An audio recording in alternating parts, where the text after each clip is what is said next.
Is your screaming practice leading you to run out of air, not get as low as you want, and get very little distortion? Recently, many viewers applied to be reviewed and critiqued by me on this channel, and most of them were making similar mistakes that hold them back from getting the screams they want. And some of them are even in bands. So today, I'm going to critique 3 vocalists and show you how to fix their problems that you probably have too, using some tricks I've used to help thousands of my students scream. Okay, so the first person we're going to take a look at is someone named Benji, and for goals, he put that he's pretty satisfied with his false chord results so far, but he wants to achieve deathcore, fry/hybrid screams like Alex Terrible or Will Ramos. Okay, and then his barriers are that it's difficult to compress to get the fry technique without feeling pain in the throat or cough. So let's take a listen to what he is doing. You're gonna start. Take me away. You're gonna start. Take me away. You're gonna start. Take me away. You're gonna start. Take me away. All right, so a couple of things. So I think the first thing that I'm noticing before we even get into the hybrid sort of conversation, it sounds like he is running out of air. And the reason why I can say that is because he's taking like quite a few breaths in between his phrases. So for example, you're gonna start.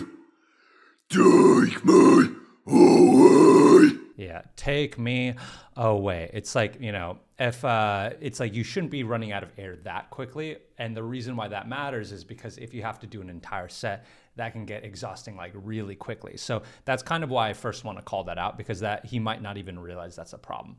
Okay, and so so first let me talk about that. So the reason why he's running out of air is essentially he's too wide open. And as a result, a lot of his air is just leaving him really quickly, kind of like a balloon with a big hole in it. So what we have to do is we have to do something called compression, which is where we kind of narrow his throat so that that limits the rate of air loss that he has. Kind of keep that in the back of the mind.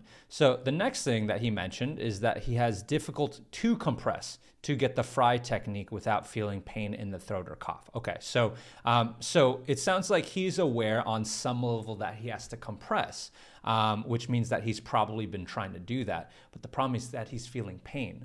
So why is he feeling pain when he's trying to compress? Well, let's go into that. So the first thing is based off of hearing him scream, it sounds like he's placing the scream in his throat down here.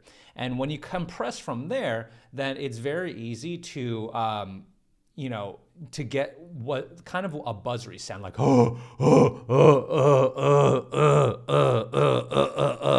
and that is what can make you feel like you need to cough. And so maybe he's thinking, okay, even though I'm running out of breath and maybe I'm not getting as much distortion as I want, you know, at least I'm not feeling discomfort. Okay, so here's how to fix that. The thing that he needs to do in order to compress better and get a fry scream and like, you know, and combine his false chord scream with a fry technique is that he needs to do the scream and place it up here instead of down here. And what will happen is that before we even need to add a fry to that in order to make it sound better and like, you know, like a host of other benefits, by simply switching the placement of his false chords from down here to up here, the tone will improve and he can compress and not run out of air. So if he does that, then he'll go from to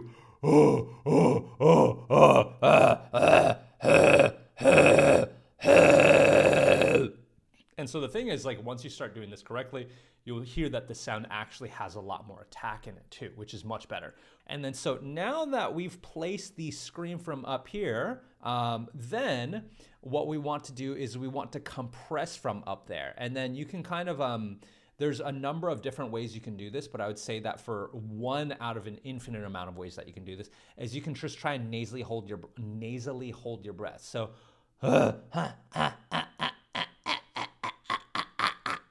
kind of compress compress from up here instead of down here. Because once again, if you compress from down here, it's going to feel uncomfortable. You're going to get kind of a buzzy sound. But if you compress from up here, it'll feel perfectly fine. And it'll allow you to compress much more easily so that you can compress your vocal cords together to make them sputter while you're still getting the false chord distortion. So once again, what we got to get you to do, we got to get you to move your false chords from down here to up here and try to bring it up, try to make it nasally. You'll notice that the sound gets crunchier, has more attack on the way there. And then from there, try to combine it with the sensation and go.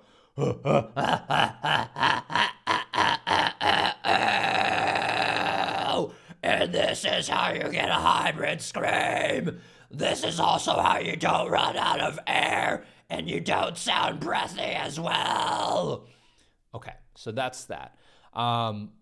Yeah, okay, and then since you mentioned that you want to do deathcore fries and hybrid screams like Alex Terrible or Will Ramos, yeah,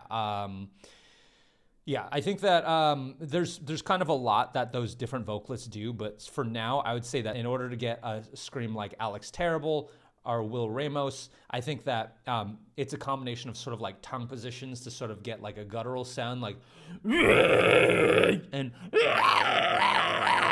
I would say leaning into more fry in that hybrid or leaning into more false chord in that hybrid. So for example, if I'm doing more of a Will Ramos sound, I'm going to lean more into the fry side of things. So instead of, if I'm going to start at a hybrid and lean more into the fry, then it's going to sound a little like this.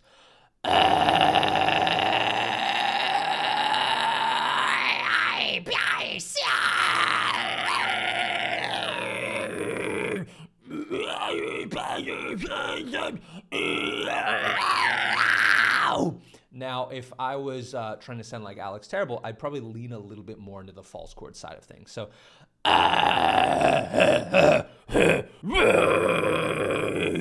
so that's what I would do with that. So once again, as a recap, bring your false chords up here. You'll notice you get far more control. You'll get a better tone. You won't run out of air as quickly. And then from there, once you try compressing from there, it's going to be way easier for you to get that hybrid. By the way, if you want your screams to be critiqued on the next video, click the link in the bottom to sign up and you'll be notified the next time I do one of these. Okay, so let's move on to the next person. So the next person I'm going to look into, his name is Ryan, and he said that his goals are that I really just want to have a range from super highs to gutturals. Basically, I want to sound like Phil Bozeman plus Johnny Davey. And so those are the vocalists from Whitechapel and Job for a Cowboy. All right, so barriers.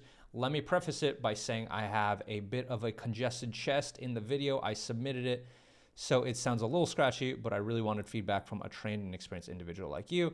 Well, thank you. I can safely say I've become pretty decent at fry screams. However, I'm struggling a lot with false chord screams despite watching all the videos I possibly could.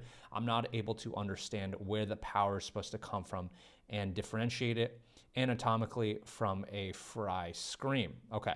Got it. Okay, so a couple things there. So it sounds like he wants to have range, and he also wants to do false chords as well. Okay, so let's take a listen. Break, break, break, break, break! Walls begin to cave in! The house of wolves you burn! We're back just like 1,000 times! You said you want me, now I'm here! Now I'm here! Now I'm here! You said you want me, now I'm here! Now I'm here! Now I'm here! Nice, nice. Okay, cool. First off, I think that's House of Wolves by Bring Me the Horizon, which is a great song. Okay, so a couple things there. So let's first talk about your fries before we talk about the false chords. So for your fries, the reason why you can't have range is because there's multiple different types of fry screams. And some of those fry screams make it a lot easier for you to go lower. Some of these fry screams make it a lot easier to go higher. Okay, and so the thing is, you're doing and the thing is also some of these different types of fry screams have different volumes too. So the thing is, it sounds like you're doing what I consider, what I call a lower place chest fry, which is down here. And the problem with that is that that's not one of the louder types of fry screams. So as a result, a lot of people who get into this type of fry scream tend to feel like they need to push extra hard to try and get it to be super loud. Now the problem is that it's not, that type of scream isn't meant to go super loud, and as a result, it's very easy to over push and add excessive amounts of breath in order to make that sort of try and be louder. And it sounds like that's what you're doing, because this is how the scream is supposed to sound. But but it's one of the quieter screams. So what's happening is you're going A-B-C. So that's how you're getting that airy sound too.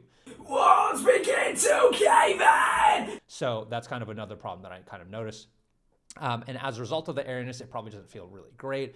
It doesn't feel really sustainable. It feels like you're putting in a lot of effort. So the first thing is that if our goal is that we want to get a lot higher and expand our range, what we need to do is we need to learn essentially a different type of fry scream. And there's several different types of fry screams. There is an upper chest fry that sounds a little like this.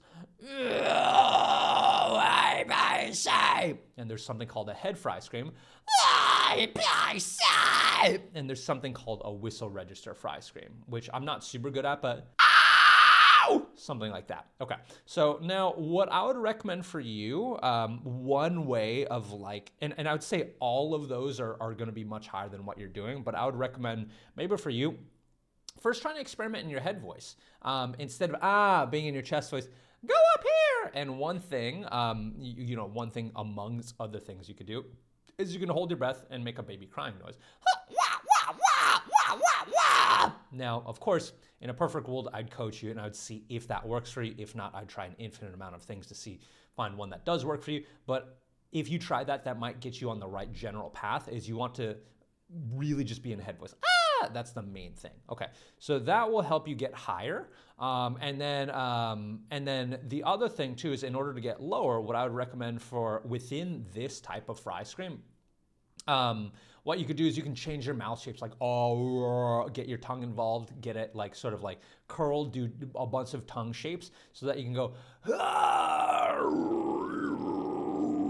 and that will get you significantly lower. And I said this already, but I want to kind of reinforce. I would say lower the volume or in your expectations of volume, because this type of fry scream is probably one of the quietest screams you could do in general. So I would say that's what I have to say about your fry. As far as your false chords go, yeah, I think that since you're not really, I don't really hear any false chords for where you're at. It sounds like you're pretty much pure fry. You're only using your vocal cords. I can't give you as much feedback as you'd need to really go all the way with it. But what I would start with is that I would recommend starting with this buzzer noise. Wrong. You can use that to sort of isolate your false chords. And then from there, then if you try and get that a little bit more nasally, then you can kind of get that to get a crunchy sound. So those are probably the ways that I would probably recommend using that buzzer approach, just to isolate your false chords and then go from there. Granted, once again, this is one of those things where if you've watched every single YouTube tutorial under the sun about false chord screams and you still haven't even gotten your false chords to flap and you're getting just a pure fry scream like how you're doing, there's probably something deeper at a deeper level that's going on. So I would, in your case, definitely recommend coaching, because then we would try essentially an unlimited amount of things until we figure out A, what thought process allows you to get your false chords, or B, we can go deeper and we can figure out maybe sometimes there might be a deeper underlying belief that's actually holding you back from your false chords. So for example, I have some students where sometimes if they start using their false chords, even if they're using their false chords, they're starting to feel it in an uncomfortable way. And so in their brain, they've associated using their false chords with pain. So they're like, okay, you know what? I'm just going to kind of stay away from that area. So that's an example of a thought or a belief that just holds them back fundamentally from using their false chords. So whatever it is, I would say it would probably take a little bit more coaching and in-depth coaching to kind of get to the bottom of what beliefs are kind of holding you back from that. but that's where I would start to start unlocking your false chord screams. As a reminder, if you want me to give you constructive criticism on your screams, click the link below to get on my mailing list and you'll get instructions how. So now let's go to the next person, Goddess of War. And so I kind of want to preface this one by saying that that this is kind of more of what I would consider like an advanced screamer with more advanced problems. And because when I play the video, you're going to listen to it and you're going to say like, oh, wow, she sounds really good. And, and I agree. I think that she sounds really good and she's actually in a band, but that doesn't stop her from wanting to grow, wanting to improve. And that's something that I think that we can all kind of take away from this, is that there's always room for improvement. I'm always looking to improve. Even though I've, unlocked, a lot of what I'm happy with, I'm always still trying to figure out, how can I take it to the next level? So anyway, let's get more in depth. So she said that her goals are, she wants to find a lower and deeper tone. She wants to learn new techniques mostly used by deathcore vocalists. But her barriers is that she says that as she doesn't know how to do fry screams, she feels discouraged a little to try different techniques that make her growls sound nastier and deeper. Okay, so let me play her video. Mate! Ma! This is the mids. Yeah! Yeah! This is the highs.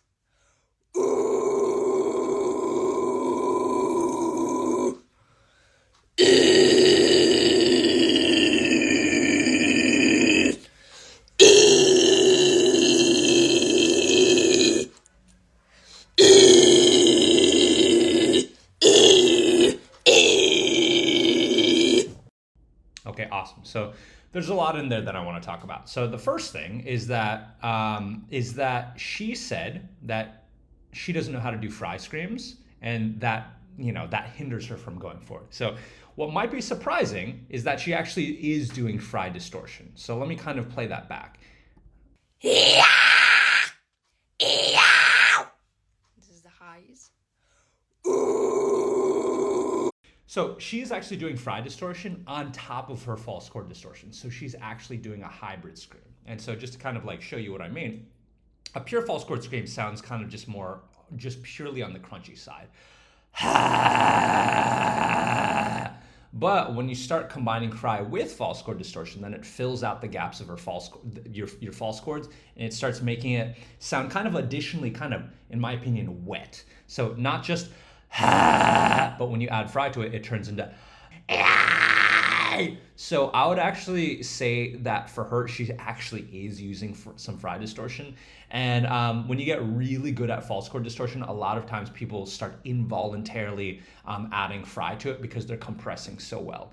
But there are some caveats to this, and believe it or not, there's some trade-offs to this. So one of those things is that the type of fry that she's using to add to her false chord scream is something that holds her back from being lower. So, and the reason why that is because like fry, the type of fry she's doing has more higher overtones to it. And so by adding that fry to it, it's just making it a lot higher than I think she wants to be able to go. So, because if she wants to go lower, she kind of wants to eliminate all the higher frequencies. So let me show you what she's doing, where she's doing, and I'm going to demonstrate what she's doing, where she's doing a hybrid, and she's leaning, pretty heavily into her fry. And then I'm going to then remove the fry part from the hybrid and let me know, and then hopefully you can kind of see how that lowers that makes it lower by like, 10-20%. So right now she's going, and so I'm going to remove the fry and hear how it sort of makes it lower.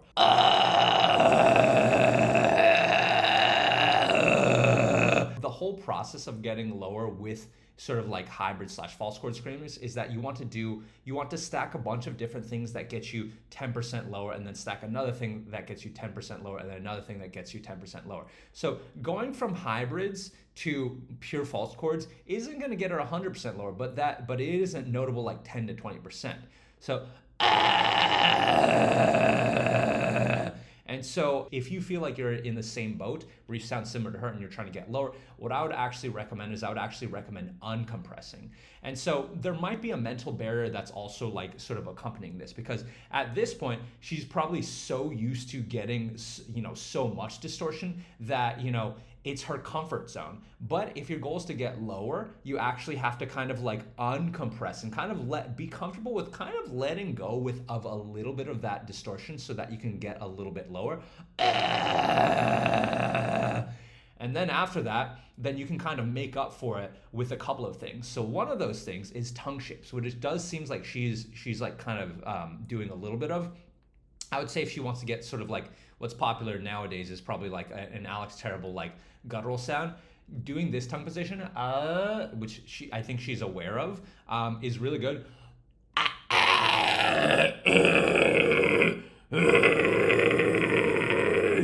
I think that can help. Another thing too is that in addition to doing just pure false chords, we want to have her lower her larynx. And I think that one way you can do that is while you're getting your false chords, activating your false chords, act like you're kind of yawning. And you can even just do that clean. You'll feel how your Adam's apple goes down a little. So,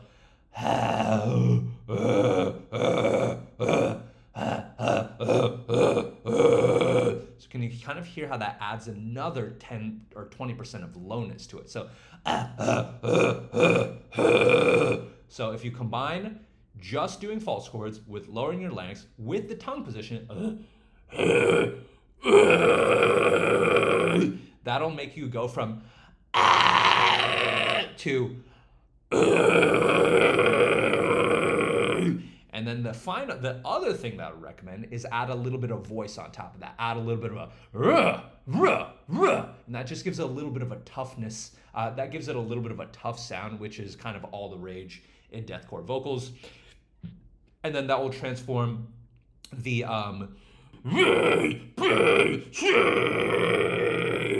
so once again, lean off of just the fry, sort of allow yourself to lose a little bit of distortion to go into pure false chords. Then after that, lower your larynx so that it gets at another probably like 10-20% lower. And then after that, get the tongue position, which you're already doing. And then the thing after that is add a little bit more yell into it. And that should get you lower. I think if you want to go even lower than that, then I would recommend learning a low place chest fry. And that's actually what Ryan was doing. If he were to remove his airiness and get the right tongue shape, he would be able to go as low as this. So you can kind of see, and I think a good takeaway is that a lot of people ask me, like, what is the easiest scream to learn? But there's not really a fair, true answer to that, because everybody has different habits, which makes it easier for them to learn different screams. What I would recommend is like, just try all of them, figure out what comes the easiest for you, and then expand from there. As a heads up, don't forget to sign up for my mailing list if you want to be on the next video where I critique your screams. If you feel like you're starting to see some progress after watching this, check out this video where I'll show you how to take your improved screams to increase its consistency, say words with it, and cover songs within 30 days.